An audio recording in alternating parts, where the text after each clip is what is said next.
in a very small country town in Victoria. I had a very normal, low-key kind of upbringing. I went to school, I hung out with my friends, I fought with my younger sisters. It was all very normal. And when I was 15, a member of my local community approached my parents and wanted to nominate me for a Community Achievement Award. And my parents said, that's really nice, but there's kind of one glaring problem with that. She hasn't actually achieved anything. Yeah. And they were right, I went to school, I got good marks, I had a very low-key after-school job in my mum's hairdressing salon, and I spent a lot of time watching Buffy the Vampire Slayer and Dawson's Creek. Yeah, I know, what a contradiction. But they were right, I wasn't doing anything that was out of the ordinary at all. I wasn't doing anything that could be considered an achievement if you took disability out of the equation. Years later, I was on my second teaching round in a Melbourne high school, and I was about 20 minutes into a Year 11 legal studies class when this boy put up his hand and said, "Hey miss, when are you going to start doing your speech?" And I said, "What speech?" I'd been talking to them about defamation law for a good 20 minutes. And he said, like your motivational speaking. When people in wheelchairs come to school, they usually say, like, inspirational stuff. Yeah. It's usually in the big hall. And that's when it dawned on me. This kid had only ever experienced disabled people as objects of inspiration. We are not, to this kid, and it's not his fault. I mean, that's true for many of us. For lots of us, disabled people are not our teachers or our doctors or our manicurists. We're not real people. We are there to inspire. And in fact, I'm sitting on this stage looking like I do in this wheelchair, and you are probably kind of expecting me to inspire you, right? Yeah. Well, ladies and gentlemen, I'm afraid I'm going to disappoint you dramatically. I'm not here to inspire you. I'm here to tell you that we have been lied to about disability. Yeah, we've been sold the lie that disability is a bad thing. Capital B, capital T. It's a bad thing, and to live with disability makes you exceptional. It's not a bad thing, and it doesn't make you exceptional. And in the past few years, we've been able to propagate this lie even further via social media. You may have seen images like this one. The only disability in life is a bad attitude. Or this one. Your excuse is invalid, indeed. Or this one. Before you quit, try. Yeah.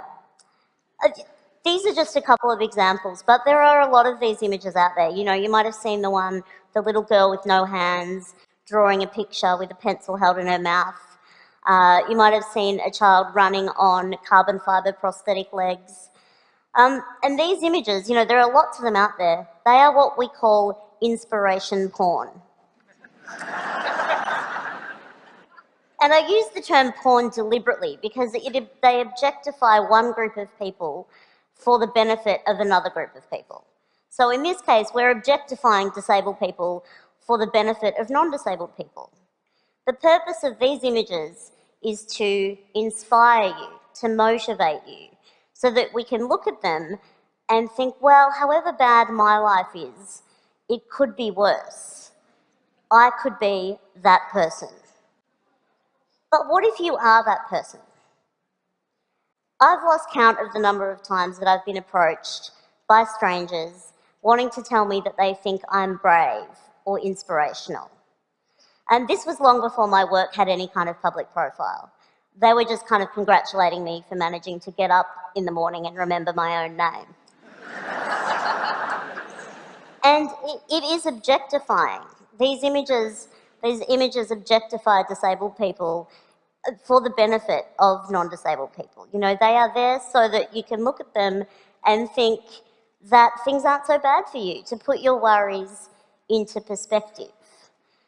And life as a disabled person is actually somewhat difficult. We do overcome some things.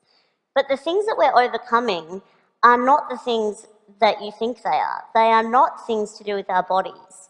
I use the term disabled people quite deliberately because I subscribe to what's called the social model of disability, which tells us that we are more disabled by our bodies, the society that we live in rather, than by our bodies and our diagnoses. So I've lived in this body a long time. I'm quite fond of it. It does the things that I need it to do, and I've learnt to use it to the best of its capacity, just as you have. And that's the thing about those kids in those pictures as well. They're not doing anything out of the ordinary. They are just using their bodies to the best of their capacity. So is it really fair to objectify them in the way that we do, to share those images? People, when they say, you're an inspiration, they mean it as a compliment. They mean it as a compliment. And I know why it happens. It's because of the lie. It's because we've been sold this lie that disability makes you exceptional. And it honestly doesn't. And I know what you're thinking. I'm up here bagging out inspiration, and you're thinking, geez, Stella, aren't you inspired sometimes by some things? And the thing is, I am. I learn from other disabled people all the time. I'm learning not that I'm luckier than them, though. I am learning that it's a genius idea to use a pair of barbecue tongs to pick up things that you drop. I'm learning that nifty trick where you can charge your mobile phone battery from your chair battery. Genius. We are learning from each other strength and endurance, not against our bodies and our diagnoses, but against a world that exceptionalizes and objectifies us. I really think that this lie that we've been sold about disability is the greatest injustice. It makes life hard for us. And that quote, "the only disability in life is a bad attitude," the reason that that's bullshit is because it's just not true. Because of the social model of disability, no amount of smiling at a flight of stairs has ever made it turn into a rap. Never.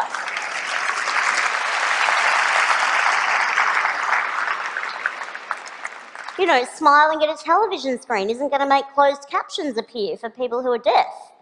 No amount of standing in the middle of a bookshop and radiating a positive attitude is going to turn all those books into Braille. It's just not going to happen. It's just not going to happen. I really want to live in a world where disability is not the exception but the norm. I want to live in a world where a 15-year-old girl sitting in her bedroom watching Buffy the Vampire Slayer isn't referred to as achieving anything because she's doing it sitting down. I want to live in a world where we don't have such low expectations of disabled people that we are congratulated for getting out of bed and remembering our own names in the morning.